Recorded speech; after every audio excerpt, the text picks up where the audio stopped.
is an OG homie in the hood?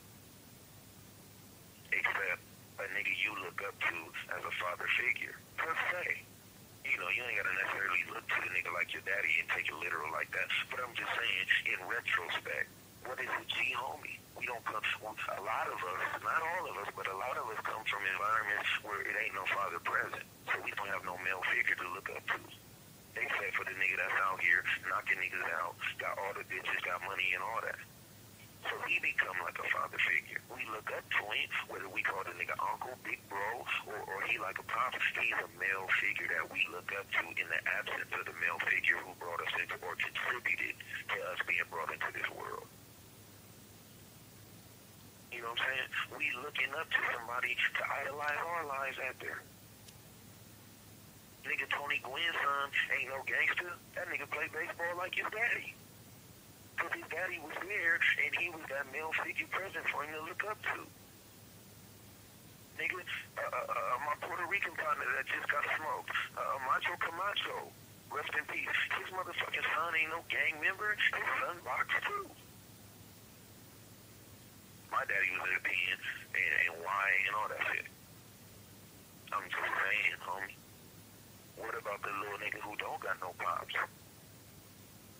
If he out on the playground in these Section 8 houses, you know what I'm saying, in these projects and shit, or he in the front yard at his granny pad or whatever, and niggas hanging out on the corner or whatever, shooting dice, doing shit, you know what I mean?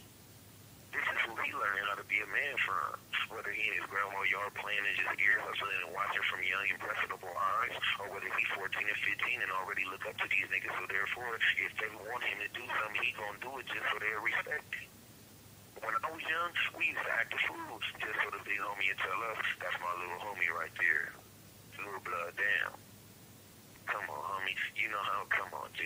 I can't even go into the desert, but man, you know how brave it done got just for young niggas to hear them words from a G homie? That's how impressionable we was. That's how important it was for us to get that approval from the older homies. Them niggas had our lives in their head. Now that I'm one of them older niggas, and I got young homies that look up to me in that same way, homie, I don't want to tell them something, like I said earlier, that's going to end up in them two ways. That makes me the enemy of the struggle. And really, I'm the nigga that's to blame. Okay, the young nigga go out there, he do the squirting and all that. But see, I'm a little bit more thoughtful than just the surface motherfucker. So I'm going to look at the young nigga like, okay, you young.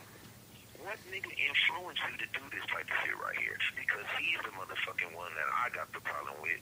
Because he's utilizing your innocence and the fact that you ain't mature enough to really know the depth of the shit that you're getting yourself involved in, and he manipulating that shit.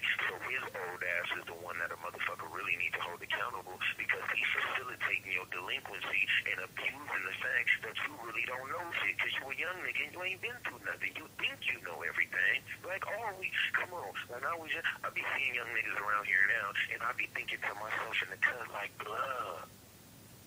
20 years ago, I was that same little nigga, and I didn't know it. I thought I was doing some gangster shit. I thought I was really, and this is how I looked to the older homies. Comedy. Because the little homies just like me. I fuck with young niggas all the time. Just because I see myself in them, and like I said, I be trying to utilize my influence, homie, to correct them. I fuck with young crips, everything. Them niggas love me. Because I'm a real nigga, and I don't play them type of games, homie. When I talk about blackness and all this type of shit, I be serious about that shit. You know what I mean? It's like I was telling my young Kiwi partner the other day. I said, when I had the blood on my chest, homie, these motherfuckers were never really tripping off me, taking pictures of me and all that old type of shit. As soon as I got that black tar on my chest, homie, them motherfuckers was in my cell the day after I got off the bus, G, when I got here. The day after I got off the bus, I didn't get in my cell till 10 o'clock that night. When I got here, I didn't get into my cell until 10 o'clock at night. At 8:30 the next morning, them people was up in my cell. But I don't even have laundry. The homie 4 cells down don't even know I'm here yet. They're already in my spot. Oh, trying to figure me out. Oh, you a blood? You you up, man, I'm an African. I don't play that type of game. Well, who can you sell up with? Anybody that's black. I don't care if they're blood, Crip, Bay Area. It don't matter. If they solid and they're 100 and they are African, they more than welcome to come fuck with me. But this, unfortunately, is the type of shit that sets you apart. But in this environment, it sets you apart in a way, hey, we gotta watch this dude. He didn't give the right answers. That'll let us know he was still confused. Oh, this blood. Don't put me in this with nobody but a homie. I don't give a fuck. Oh, yeah, we know where to put him, and he's not a threat.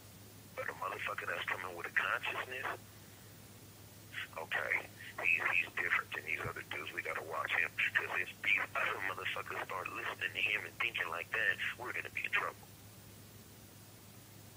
Come on, homie. That's just the reality of the shit.